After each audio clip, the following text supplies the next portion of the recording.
I think we're going to have a lot of really good discussion and a lot of really good questions. So if you guys are okay with it, I think we'll get started. I'll introduce our speaker today. My name is Jessica. I work here at the Great River Road Visitor and Learning Center at Freedom Park. Thank you for joining us. Hopefully you all did okay digging out with the snowstorm. Thank you for your patience and ability to get through our parking lot. I'm glad we had at least a little bit of it plowed, and we have wonderful neighbors who take care of us when the plowing schedule gets a little bit behind sometimes. So thank you. I want to say a really quick thank you to the people that make these programs possible. We have a great program schedule coming up. Emily's been doing a great job of getting the information out there. Could I just see a show of hands? How many of you read about it in the Prescott Journal?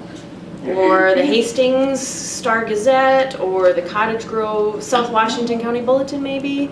Word of mouth, anybody? I think I got it on email. Email? Okay, fantastic. Or Facebook. Oh, the Pierce County Herald? Fantastic. So what we try to do is make sure we're getting it as far and wide as we possibly can. Especially, you know, because then we have snowstorms. It makes it challenging for people to get out to programs. So we need as many people to see this information as we can. Thank you for that. Special program support from the Prescott Foundation, our many donors, members and volunteers who help make these programs possible as well. Now, I've known Dennis for a while. Back in my days when I worked at Carpenter Nature Center, I haven't known him the longest, probably as anyone in this room, but we go back a ways. He's been a long time Carpenter Nature Center volunteer, has done many wonderful things over there, volunteer here. He is our Wisconsin-Mississippi River Parkway Commissioner, appointed first in 2008, if I'm not mistaken, by Governor Jim Doyle, and then reappointed, was it 4 times that I read, by Governor Walker? Three times. 3 times? Okay.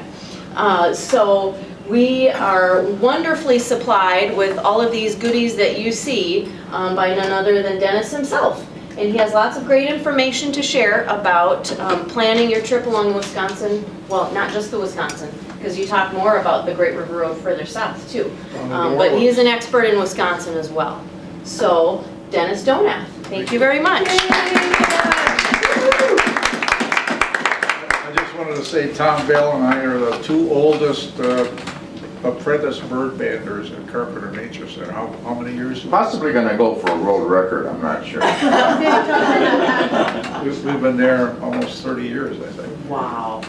Wow, that's great. That's open to the public every Friday morning, so come on over there. That'd be kind of fun. So today we're going to talk about the Great River Road, and it has a history. It was established in 1938 by President Roosevelt in recognition of its importance as a commercial waterway area and tourism, because the Mississippi River is second only to the Grand Canyon as a tourist attraction. Is that right? Don't ask me where I heard that, but it's true as far as I know. Anyway, established in 1938, and as originally conceived, they were going to build a new highway all the way from Lake Itasca in Minnesota, where the Mississippi River originates, in New Orleans. But it soon became apparent that was going to be too expensive. So the federal government decided we'll leave it up to the states to use their county, state, and local roads along the river. And then they established the Mississippi River Parkway Commission to coordinate all of this. There are 10 states along the Great River Road, and there's an organization like the one I belong to in each one of those 10 states. There's a lot of politics involved. Some commissioners are appointed by governors, others are elected, some are appointed by their local political people. And working all these people together to form the Great River Road was a real challenge. And of course, the Great River Road would not even be here if it weren't for the Mississippi River. So you could say it's all about the river. And along with recognition of the Great River Road or the river as a economic impact. It also has a lot to do with tourism. So, as far as the river is concerned, the federal government got involved in the early 30s by putting together locks and dams on the river. And that destroyed a lot of the natural beauty of the river. But it was necessary to promote commercial travel. So we'll talk about the locks and dams a little bit later. But we're going to take a trip down the Great River Road in Wisconsin this afternoon. And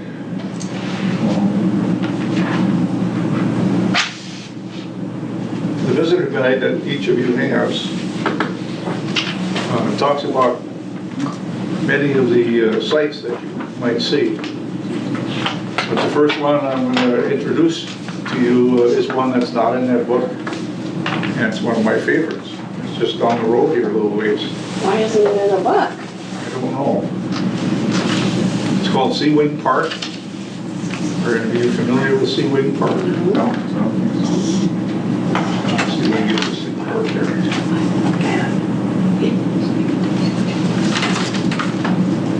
Oh, before we get into that, talking about the importance of the river. There's a lot of fish in that river. Some of them are kind of strange looking. Like these, for instance. Anybody know what those are? Paddlefish. Paddlefish, right. Every spring, right after the ice goes out, commercial fishermen set their nets over at the beach on the other side of the bridge. And when they haul those nets in, they've got walleyes, they've got sturgeon, they've got muskies and garfish, carp, and big-nosed buffalo, and then these things, paddlefish. Paddlefish are protected up here, so when they bring in the nets, they lift the paddlefish up, throw it over the side back in the river. And they get to be 50 pounds or so. You can see the one on the lower left has a great big mouth. No teeth, but big mouth. So they feed on microorganisms and algae, I suppose. Anyway, if you happen to drive by the beach in the spring, you might see a big crowd of people there when they're hauling in the nets just to see what's coming in.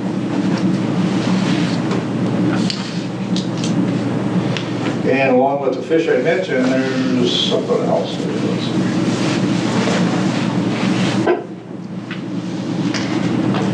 Anybody know what that is? Asian carp. Asian carp. So, yeah. It's one of the many Asian carps. It's the big mouth carp. And that's kind of a small one. They get huge. And they're an eating machine. They're eating constantly. And they're not native to the river. They're an invasive species. And as far as I know, they were introduced in the South in the commercial catfishing ponds to control algae. But every spring, or not every spring, but a lot of springs, they get flooding down there.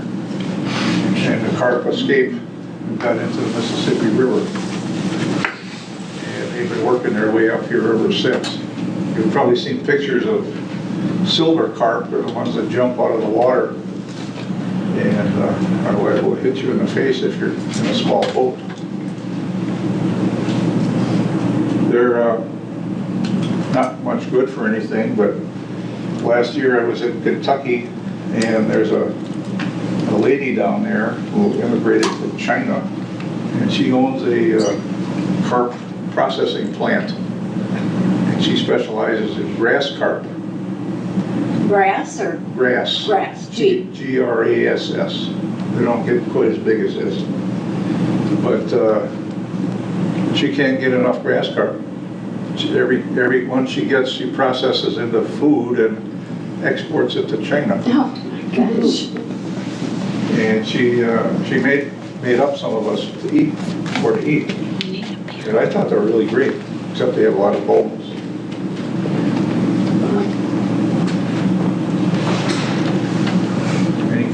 about carpet.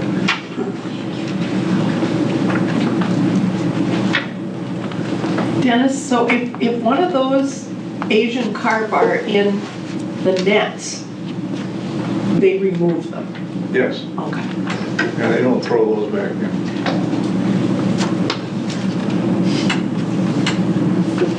How can you tell the difference between an Asian and a silver? Well, they're both Asian, includes silver, and several others, grass carpet, big head carpet. I don't know how many others. This one's kind of distinctive because of the position of its eye. It's kind of very low in the face. Is he bleeding? Is that the red, or are they always red? It's not bleeding, no. I guess it always that way.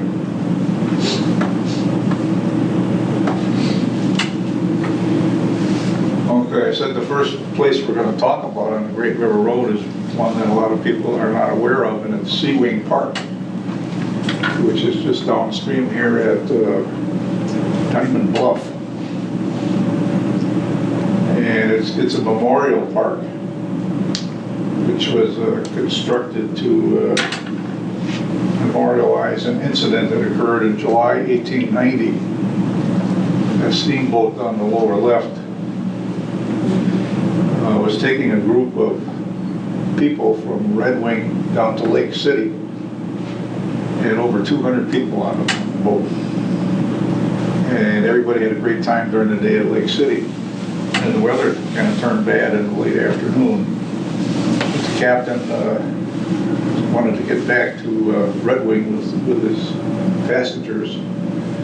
So he loaded everybody on board and started out going up Lake Pepin. Then he saw a storm coming up from the northwest. So he turned his steamboat along with the barge alongside of it into the wind. But the wind was so powerful it tipped them over. And the women, most of the women had gone into the cabin to get out of the storm. And they drowned. They were trapped in the cabin. Was that in 90, you said? 1890 in July. 1890. And the craft, or the steamboat, floated down the river until it got to Long Point. If you know where that is, it sticks out into Lake Pepin. And it ran aground there, and some more people drowned because they were thrown off the overturned steamboat. So this park is in memory of that incident. And it's a nice little park because you can get right down to the river. There's a beach on the left, there's a picnic bench. You can fish off that landing there. It's very peaceful because people don't know about it and there's no sign on the highway. So if you go to that sandy area, is this farther up this way?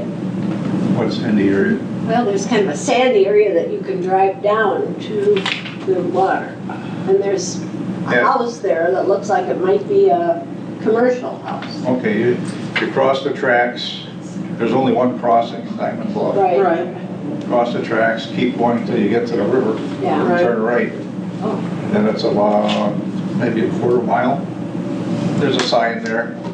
You can, if you're handicapped, you can drive right down and park. Is that where the burger place is? And it's just a neat little park. What's it called?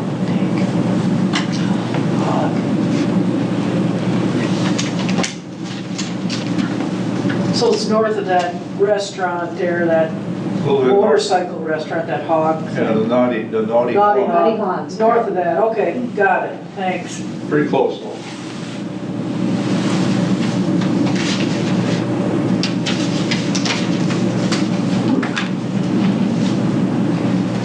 Okay, let's go back to the river and talk about the locks and dams, which are an important feature. They were established back in the early 1930s. And there are 29 locks and dams on the Mississippi River, starting up here and going down to Cairo, Illinois. And you might ask, well, what purpose do they serve? Well, the elevation here is such that it's downhill from here to Cairo, Illinois. So, in order to facilitate commercial navigation, what they've done is consider the river as a series of steps.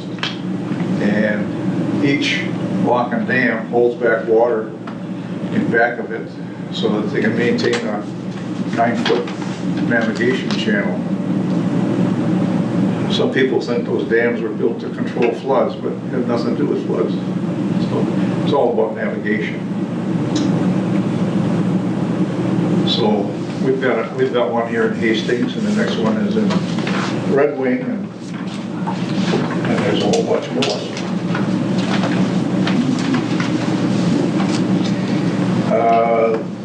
The U.S. Corps of Engineers spent $650 million a year maintaining those locks and dams.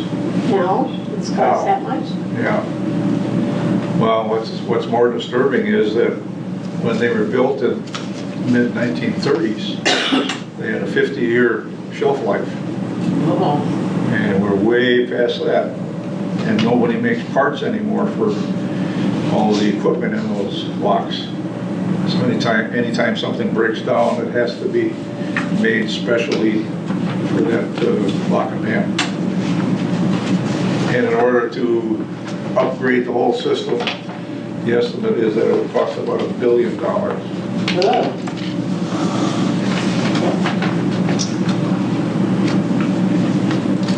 Each one of those locks is 110 feet long by 600 feet long by 105 feet wide. So an average barge and tug connection, so they can get 2 barges and a tugboat in there at the same time. The barges are 105 feet wide, so that means they have 2.5 feet on each side. And maneuvering that string of barges to get into that narrow opening is, you can see why the captains have way here sometimes. Sometimes they don't get in, they crash into the sidewalls.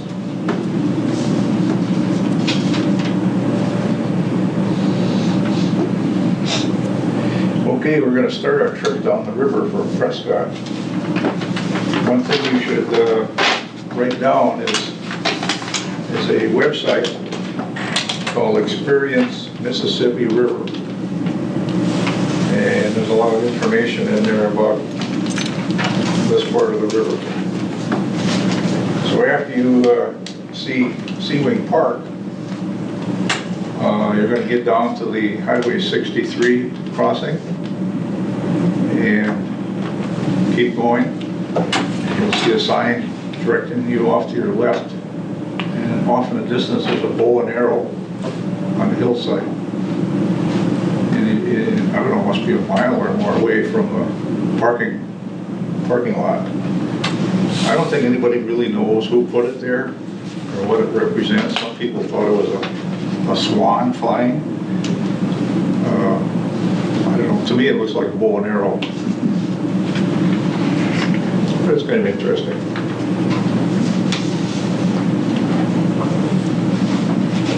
As you continue south, you come to Bay City. Bay City is kind of unique because it has one of the 2 sand mines in Pierce County. There's one in Mid-Rock and one in Bay City. They were established, I think, way back in the 30s. And originally the sand that they produced there was used for specialty glass. And then along came the oil glut and fracking, you know what that is?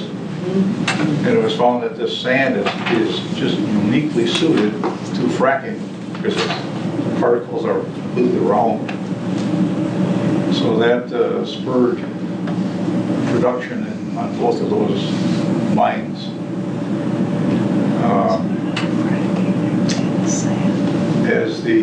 As a member of the Parkway Commission, we opposed any further development of frac sand mining along the road because of all the traffic with big trucks and possible health hazard from the dust from the sand blowing around. Since that time, the oil industry has kind of gone downhill. And I think the mine in Bay City is closed right now, but the one in Big Rock is continuing to operate. And they're a little more efficient because they can dry the sand on site and transport it across the highway, Highway 35, and load it onto rail cars. And then it's ready to ship wherever they need it. A lot of it goes to North Dakota and other places where they're still got oil fields that are operating.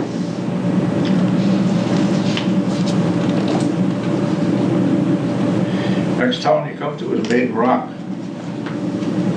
They got one of the finest little bakeries of any town along the river. It's called the Smiling Pelican. And I can't remember the guy's name who takes your money in there, but he reminds me of the Soup Nazi on Seinfeld. Yeah. Really grumpy, but a nice guy. Kind of intimidating. No soup for you.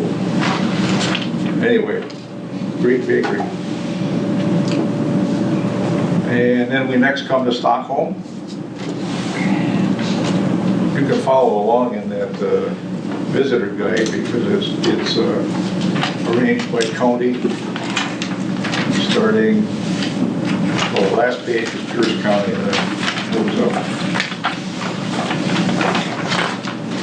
Stockholm is a really small community. They have kind of an artists enclave. I think their population at one time was like 89, something like that, in the winter. In the summer, they got lots of tourists there.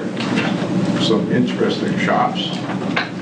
There's a pie place that manufactures some really great pies. If you don't mind paying $12 for an apple pie.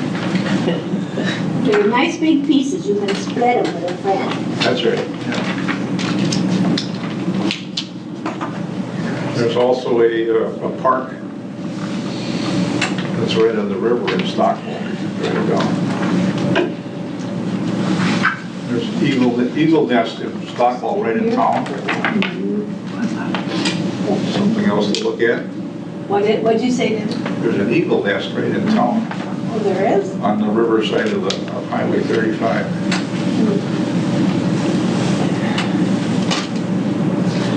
Next we come to Pepin, Wisconsin, which was the home for Laura Ingalls Wilder for some time. She has a cabin there that's open to the public. There's a famous restaurant there called the Harbor View. I ate there, but it's a number of years ago, and it's changed hands since then, so I don't know what it's like now. Has anybody been there in recent times? You have? Is it still famous, do you think?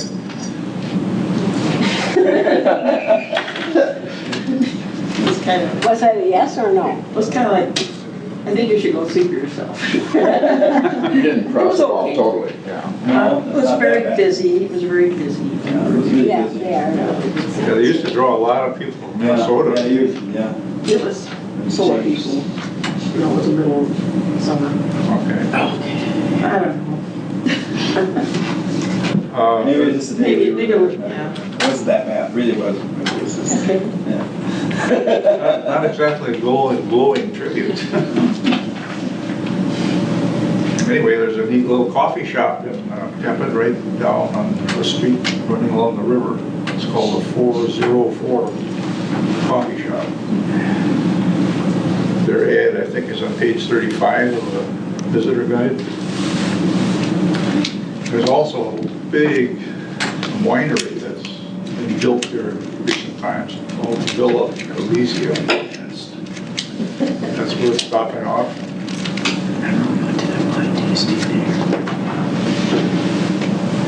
My favorite place in town is Smith Brothers Landing. Is anybody familiar with that?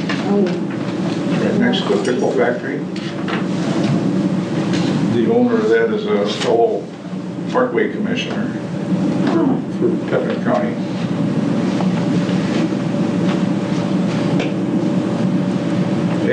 we continue south, the next town you're gonna come to is Nelson. If you're not paying attention, you're gonna miss the turn because there's a sharp left there, stay on Highway 35. And if you miss that, you're gonna find yourself in Minnesota, and Lord knows what might happen to you over there. So you're gonna have to turn around and come back. And what do we find in Nelson? A couple of Ice things. cream, Ice cheese. cream, cheese, yeah.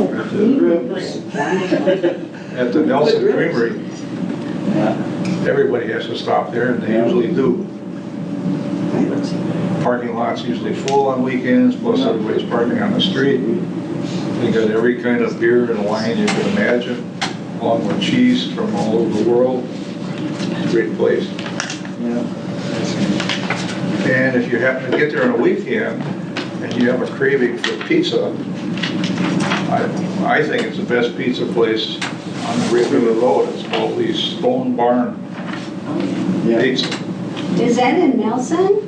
Well, it's outside of Nelson, I don't know, maybe 10 miles out in the country. Stone what? Stone Barn. No, I don't remember the name of it. They have their own website. They have what? They have their own website. Okay, good, okay. And I believe they're only open on weekends. Great pizza. Yeah, they make a real thin crust pizza. If you look up their website, they got their menu of the different Oh, kinds do they they? make. Yeah. Great place. Then next we come to Alma, one of my favorite towns. One great thing about Alma is it's the site for Lock and Dam number 4, which is right downtown in Alma.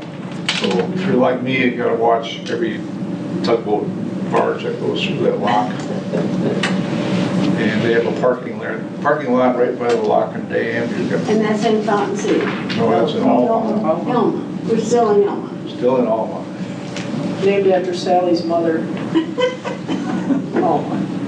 No, it's not. Yeah, it is.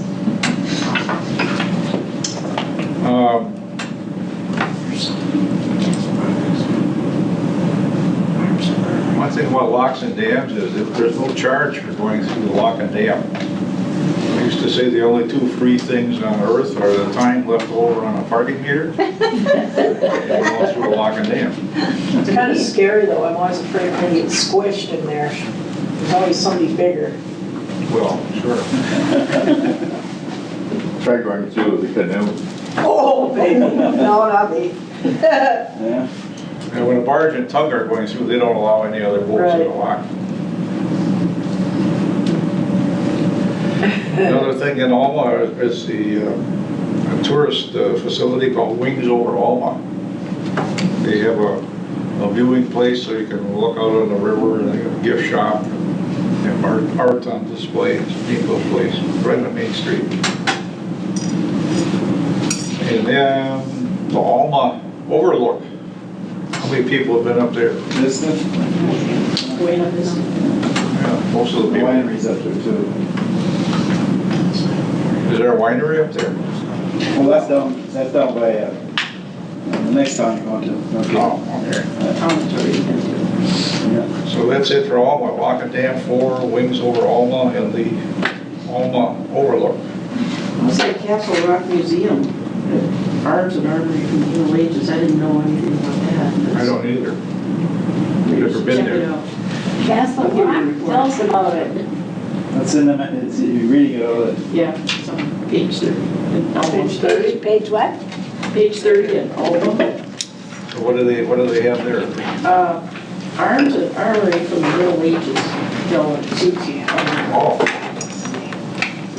Page 30. I have not been to that one.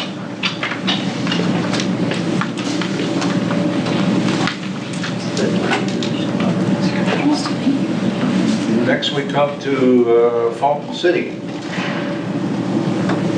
And the main feature in Fountain City is Elmer's Auto and Toy Museum.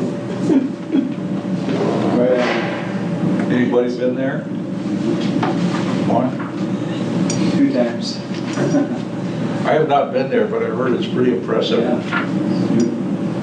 A lot of things to see. They got many buildings full of old, some cars never been hardly driven. What town is that?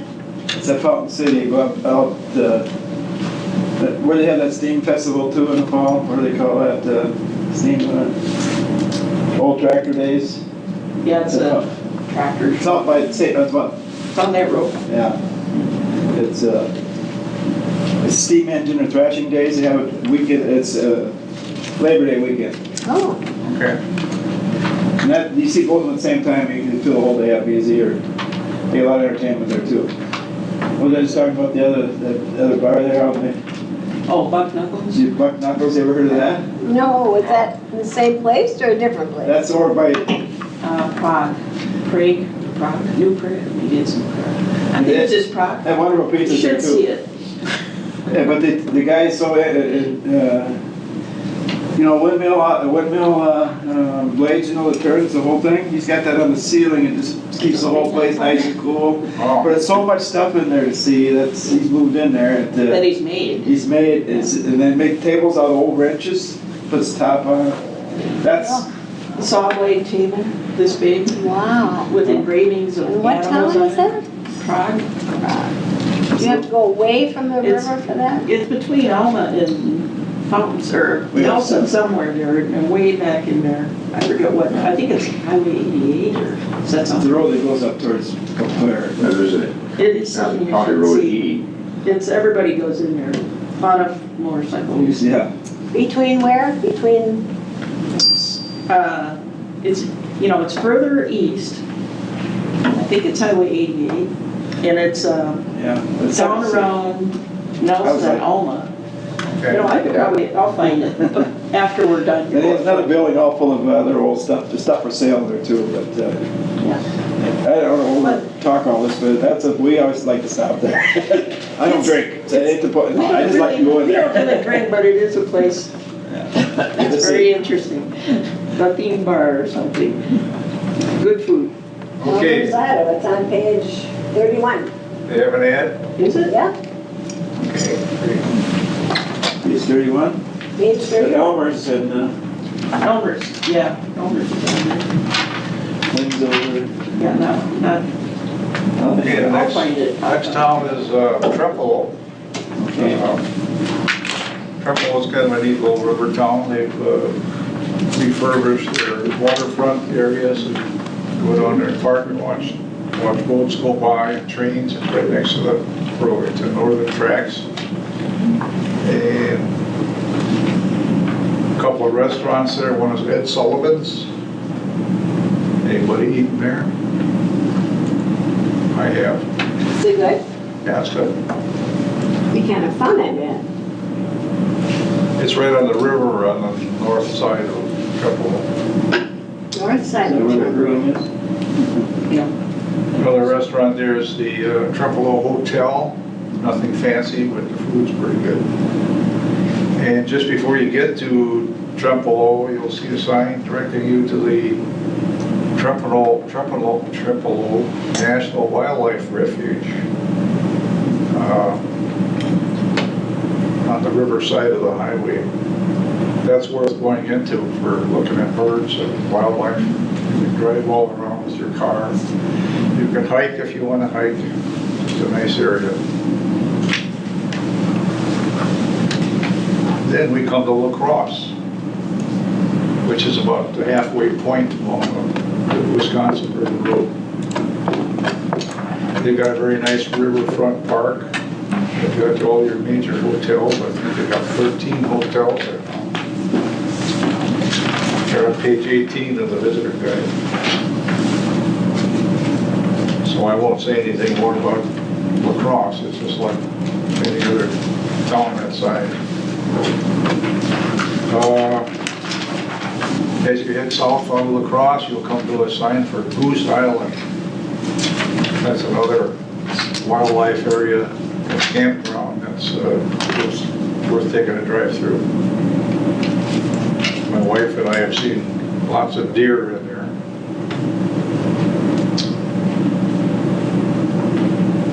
Next town of any note is Genoa. And interpretive center is going to be opening June 1st. In La Crosse? No, Genoa. It's on the U.S. Fish and Wildlife Hatchery property. Where is that? Is that on this little one? Yeah, it should Oh, be. north of La Crosse. Okay. No, south of La Crosse. Oh, south, I'm sorry. I was looking at Brewery. About 30 miles south. Mm-hmm. And And when are they gonna open? June 1st is their grand opening. They spent over $1 million on it. They're going to have exhibits from the Native American community in that area. They got an aquarium with the fish that are found in that area. It's quite a place, the hatchery. I didn't realize it until a few months ago when I was down there, is that they raise sturgeon there. They gather sturgeon eggs from all the different places that have native sturgeon, and they raise them in tanks, and when they're big enough to release, those sturgeon go back to where the eggs came from, and they're released there.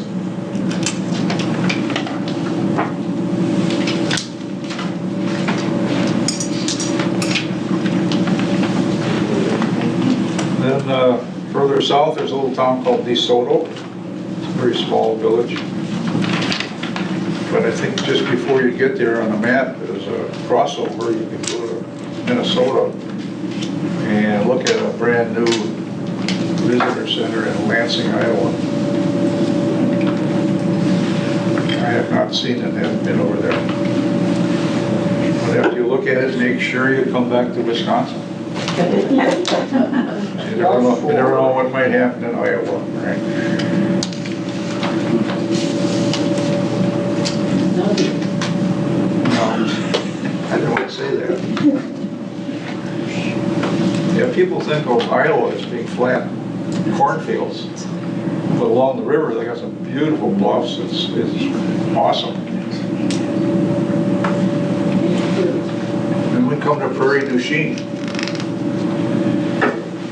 The most significant site there is Villa Louise, which is a mansion that was built many years ago Well,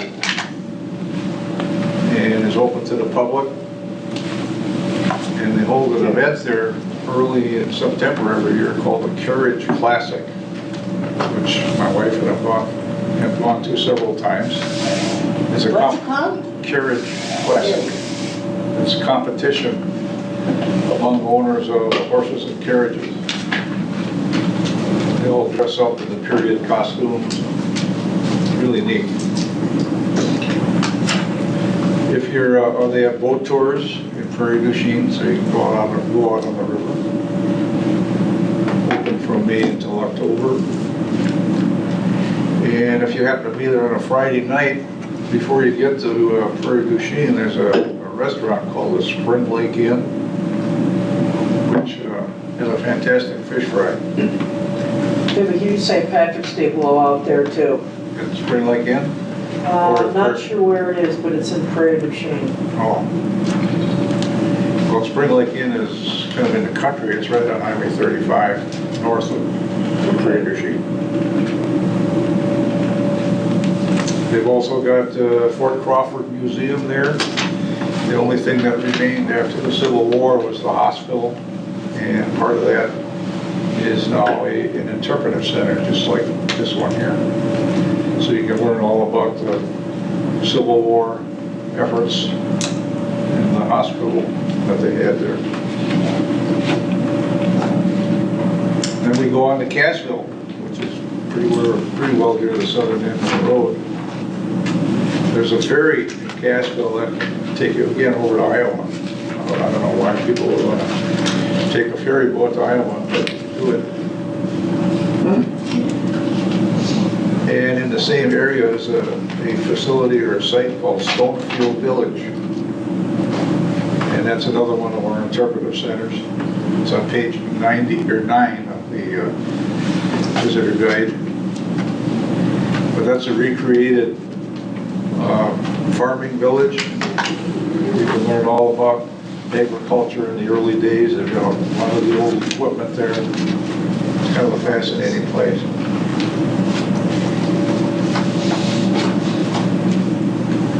And then we come to Potosi, another one of our interpretive centers. It's in an old brewery, which had been abandoned many years ago, fallen into disrepair. And then some local citizens decided to rebuild it. And they did a magnificent job. It is now the home of the National Brewery Museum. So if you want to learn about beer, maybe taste some beer while they're there, because they make beer, great place to go. They also have a wildlife viewing area in Potosi. And a little bit further south is a little town called Dickeyville. And I've only been there once, but on the grounds of the Holy Ghost Parish Church, they have a grotto that you can drive through. It's awesome just to look at how it was constructed. So that brings us to the end of the road in Wisconsin. Before we go on, are there any questions about the Wisconsin Great River Road?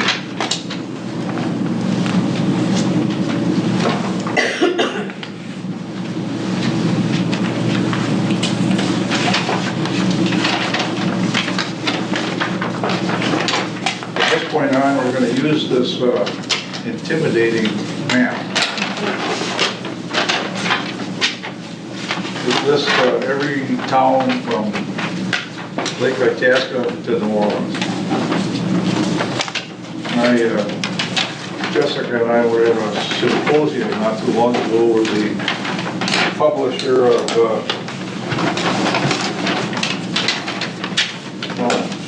What are you looking for? the Big River magazine. I got it. Where is it, Katie? Right there. That's the only one I have. You said I could have it. We're back to, I should take this. this one, please have a good map, please. Sure. Sally, click mine. I did? This is yours? This one. No, she didn't actually. Thank you. Appreciate it. Sorry about that, sir. Anyway, Jessica and I were at a symposium over at the Carpenter Nature Center not too long ago, and the editor and publisher of the Big River was one of the speakers. Really? And maybe it didn't have too much to do with the symposium subject, but he wrote about the difficulty of writing anything about the river because it's a long line. He said the easiest thing to write about is a circle with you in the middle of it. That's true. Now, if you think about that and then look at this map, it's a line from Lake Itasca in Minnesota all the way down to New Orleans. Mm-hmm. And I don't know how this ever got published. I think we had professional help. We tried to get everything on the river on this map. And if you start on the part where Wisconsin is up in the middle here, start on that side. So we've already gone through Wisconsin. Next is Iowa and Illinois.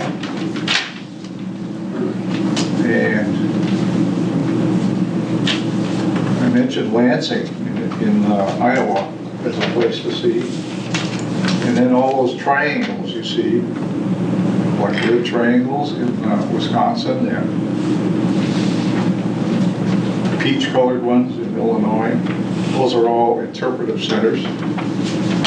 Each interpretive center has a story to tell about its particular section of the river. So we recommend that everybody stop at those interpretive centers when they're traveling. Let's see. Move into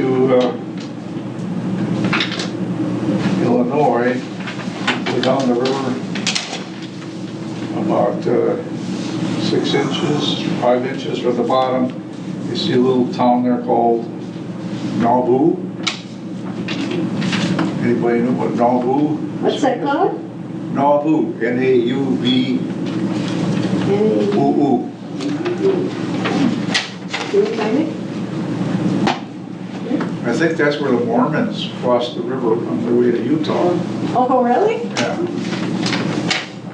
I'm sure if you stop there, there's probably some memorials for that or something.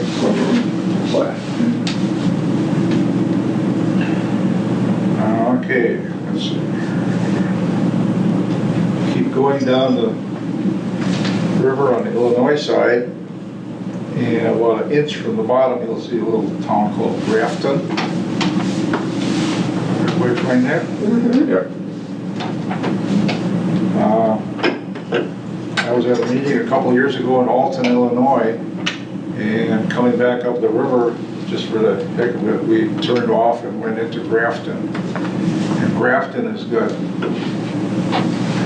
buildings that date back to the early 1800s, have all been restored, beautiful homes. And there's no industry or shops there, it's just a residential town. But it's worth stopping off to look at. Dan, Yeah. do they have Tom Sawyer stuff in Hannibal? I'm sure they do. We've been there years ago. They do? Yes, Cool. yes.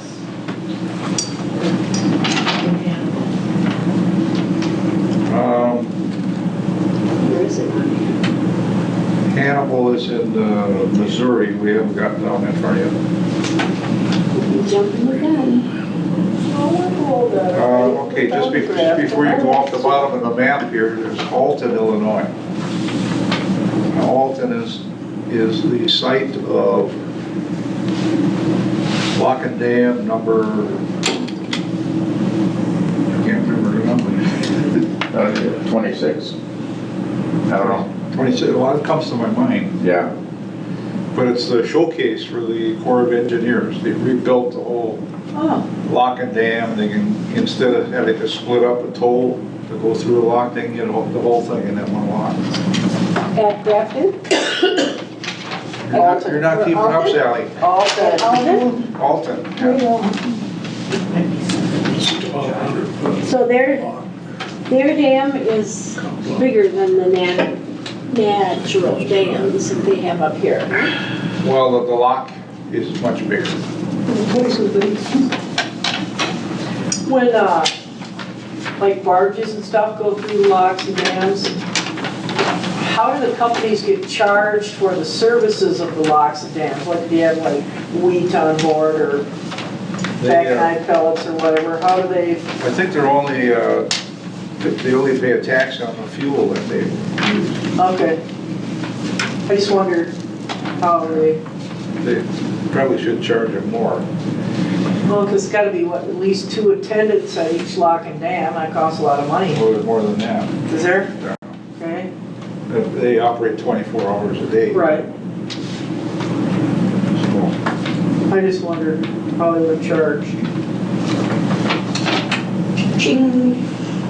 So there, just before you go off the bottom of the map, there's a triangle that says number 5. National Great Rivers Museum. I've been through that, and it's really worthwhile. A lot of great information.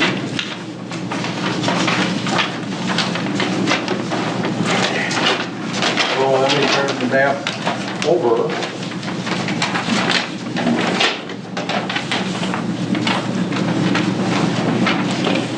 And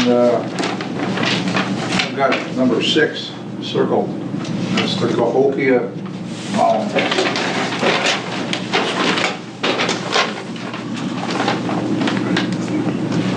Probably one of the largest Native American mound system in the Midwest. It's within sight of the St. Louis Arch. In addition to the mounds that have been all restored, they have a big museum there where you can go in and learn the history of that area. Cool.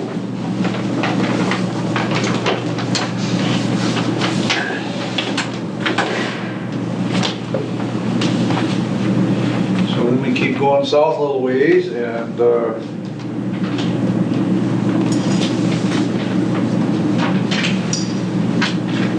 on the left-hand side of the river, there's a little town called St. Genevieve.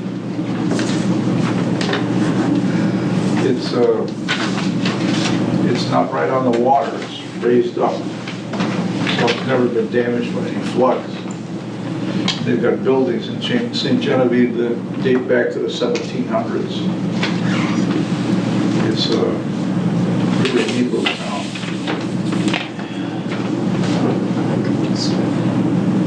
But then you gotta cross back into the east side of the river. And then we go down further, and you see the triangle with number 9? The Cairo Custom House Museum. Cairo is at the end of the locks and dams. That's where the Tennessee River comes in, the Ohio. And the Ohio is actually bigger than the Mississippi at that point. So from that point south, there are no locks and dams. And just east of the river, there's a town called Paducah, Kentucky. It's one of my favorite towns.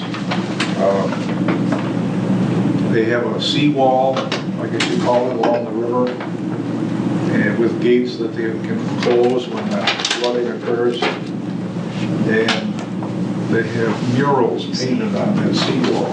I wish I'd taken pictures, but I don't know where they are. But the artistry is just awesome. So it's right on the river, Paducah.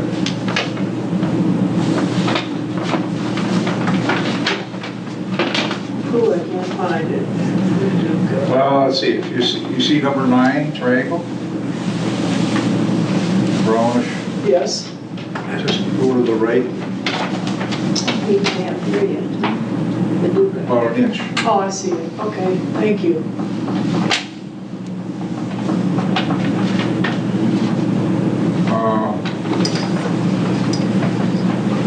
And just above that number 9, there's a little town called Metropolis in Illinois. Anybody know why Metropolis is famous?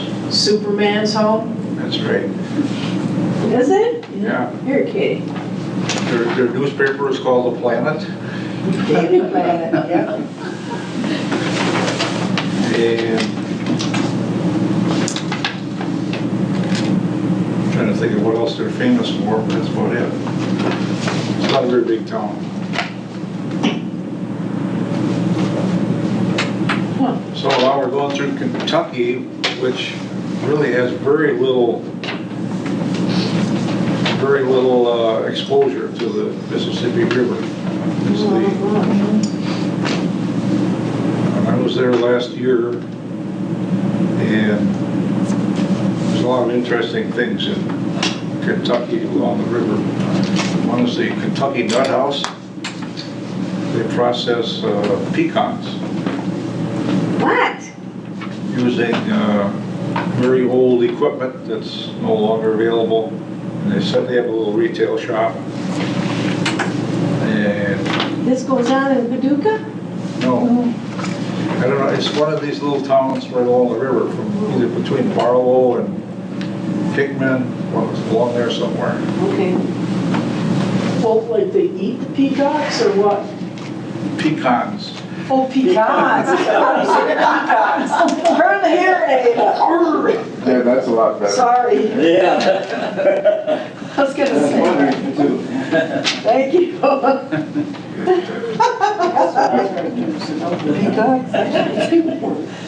Peacocks. Pecans, there you go. Anyway, we stopped there with a busload of people, and they sold us a lot of pecans. Oh, I bet they did. Yummy. Whoa, what is this that we're looking at now? That's the Cahokia It's Indian Mountains. Where are they? Illinois? St. Louis, right near the arch. Right off the interstate.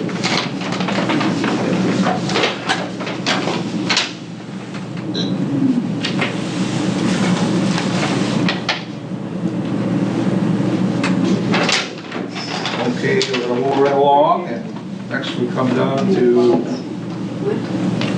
Number 6. Memphis, Tennessee. Great barbecue down there and blues music. Beale Street, I'm sure everybody heard of Beale Street. Where are we at now? We just arrived at Memphis. Okay. Every time I go through Memphis with my wife, she says, "Are we gonna go see Elvis Presley's house?" And I say, no. I don't care if I see that. This is Tennessee. It's Tennessee.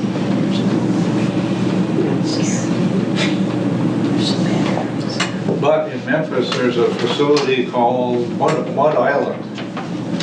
If you've never been there or seen that, you gotta stop there. What is it? It's there's a museum and an open air area where they recreated the Mississippi River. Oh, I see. What page? Okay.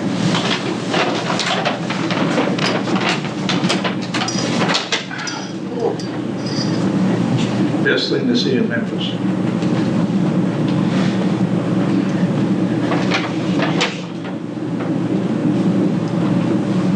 I'm going to skip a whole lot of towns here.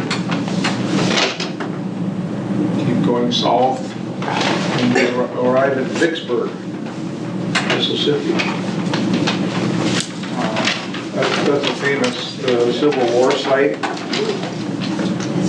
I think the city of Vicksburg was under siege by the Union Army for like 78 days before they surrendered. People were starving there. There's a huge military cemetery in Vicksburg. Thousands of soldiers, Union and South, are buried there. It's so big that we had to hire a guide to take us through there.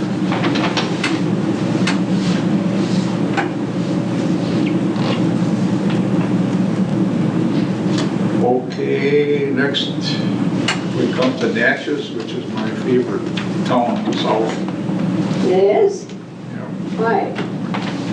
Because of all the, well, it was spared in the Civil War because the rebels didn't think it had any use. It was not useful. Right. So they didn't burn everything down. Nor did the North burn everything down. And it's got some of the best looking mansions and properties in the South, I think. If you ever want to look at them, look up my book first. Sally took it. No. I did not. Sorry. It's called The Majesty of Natchez. It's got a story in there about each of the mansions and Natchez. Nasty slavery down there and all. Yeah, I'm going to show you a property that was built by slaves. Right.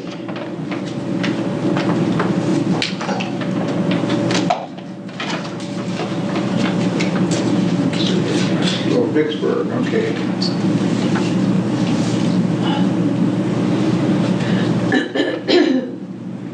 That tugboat belongs to the, or did belong to the U.S. Corps of Engineers. Biggest tugboat on the river that was built.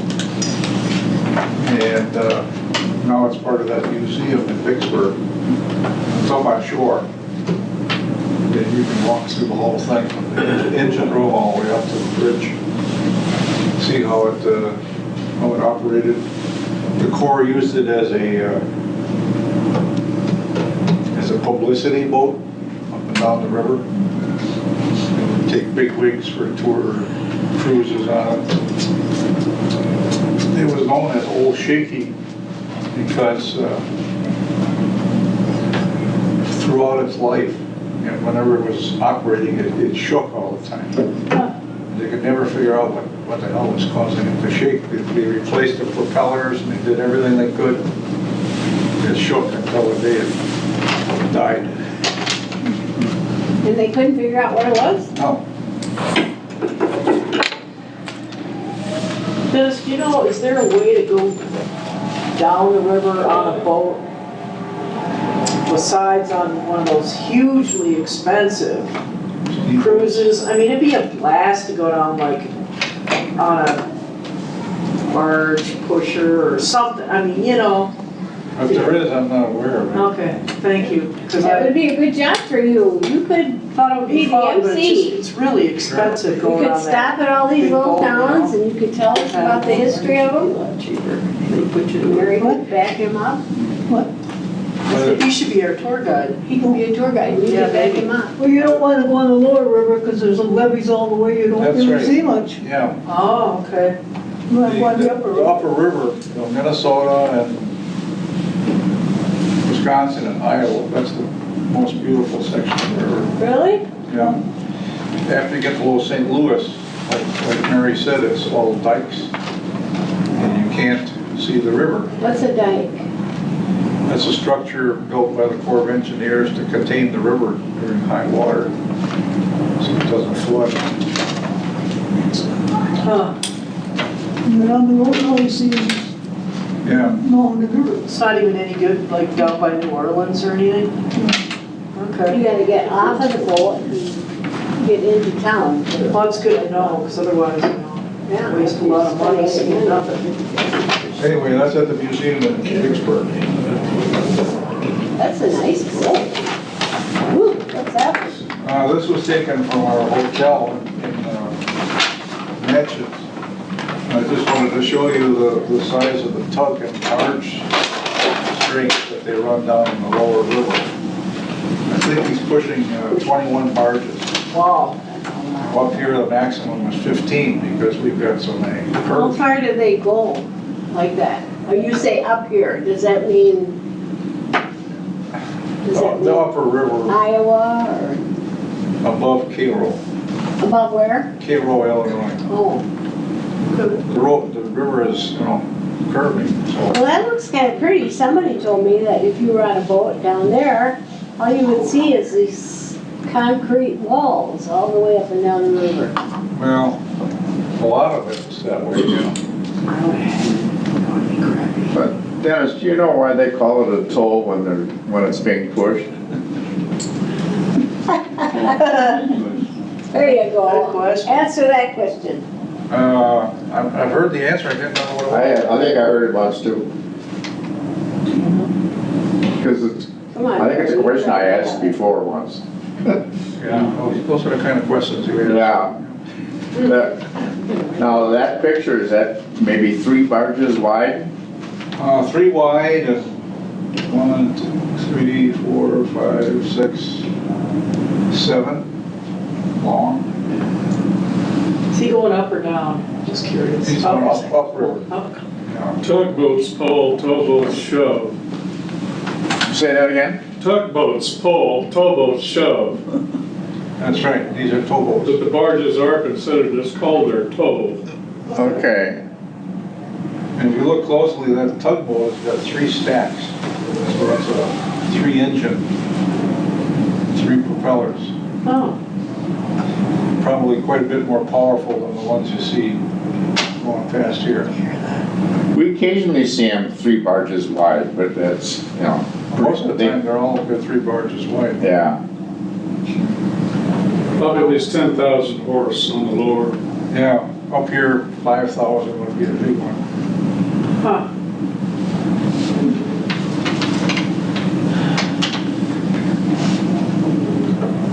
Okay, now we're going into Mississippi.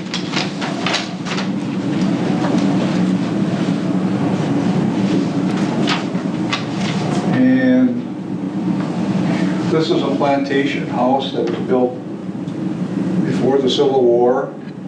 It's called the Windsor property. And it's in the vicinity of Natchez, Mississippi. But there aren't any actual pictures that still exist. This was a drawing that somebody did. The whole thing was built by slaves. And it survived the Civil War. And then in 1890, it burned to the ground. Oh, Somebody threw a cigarette oh. somewhere. So as it looks today, that's what's left. Just little columns. But the Where is that? It's near Natchez. It's called Windsor Ruins. But the slaves did such a great job. They made their own bricks and, started from scratch. And it's amazing that these columns are still there. Huh.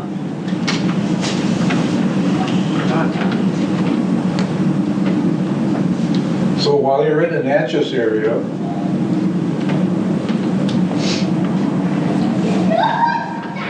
you ask anybody there, where's the best place to have Southern fried chicken? And they'll direct you to this place, the Old Country Store. And that's the owner in the red apron there. And the only sort of thing they serve is fried chicken. And it is the best fried chicken I've ever had. And I told him that. He said, of course. Of course. He wasn't surprised to hear that. Sort of buffet style.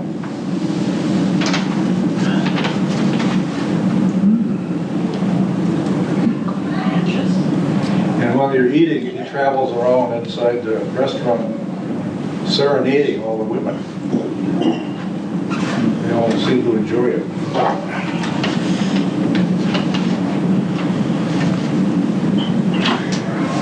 That's the Parsonage Manchas. Looks like a mansion, but actually it's next door to a mansion. And the owner of the mansion, his wife was kind of a religious fanatic, and she kept bringing in these itinerant Methodist ministers. And I guess he didn't think too much of that, so next door he built this house just for the itinerant ministers. I bet they like to stay there. Yeah, it's beautiful.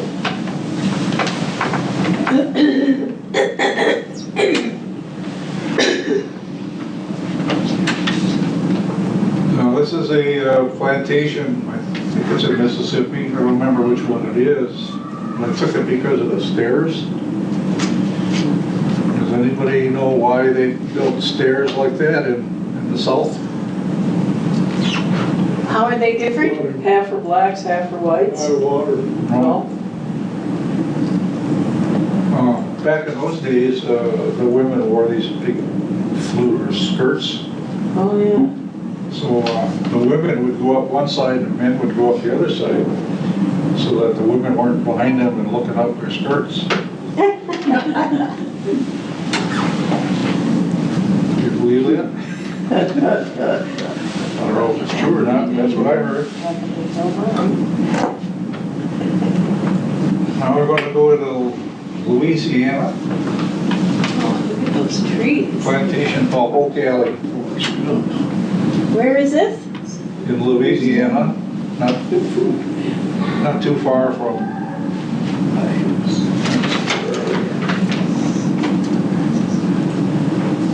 not too far west of New Orleans.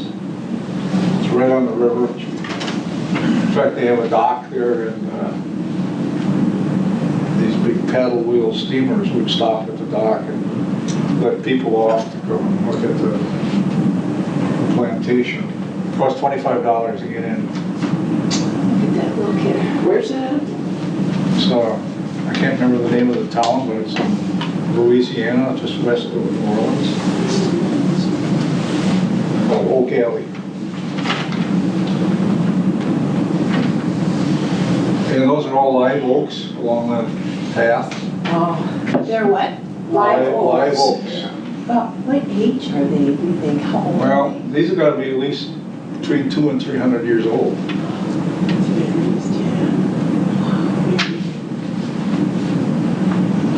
don't see it there, but if you go to other parts of the south, you'll see moss hanging from the branches. Spanish moss. Spanish moss, yeah. First time we were down there, my wife decided to bring some of that Spanish moss home and was in the house for a while before she discovered there's mites that live in that moss. Oh, yeah. You know, what's weird is it's related to the pineapple. Is that right? Yeah, can't figure that out. Huh. Live oaks just amaze me at the size of the branches. It'll be, you know, close to ground, you think they couldn't support them, you know, just, yeah, I love them. Yeah, some of the branches come right down to the ground. Yeah, they're big. And they live a long time, don't they? They do. Yeah, And there's one on Yataw Island in South Carolina. I've got a picture of my wife standing in front of it. They estimate that as 450 years old. It's still alive. Cool. I think that's the house at the end of that Oak Alley path. So I was standing up on the second floor when I took that picture.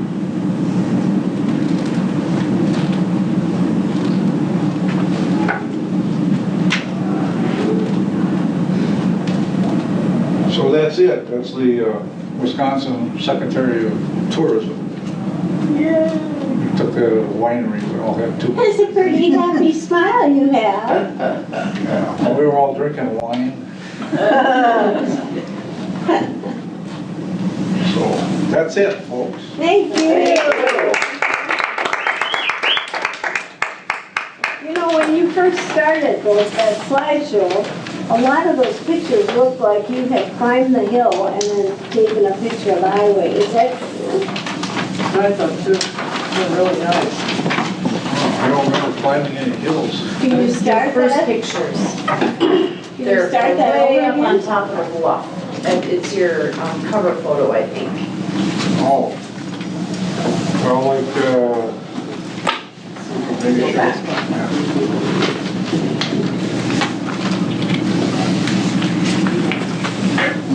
This one.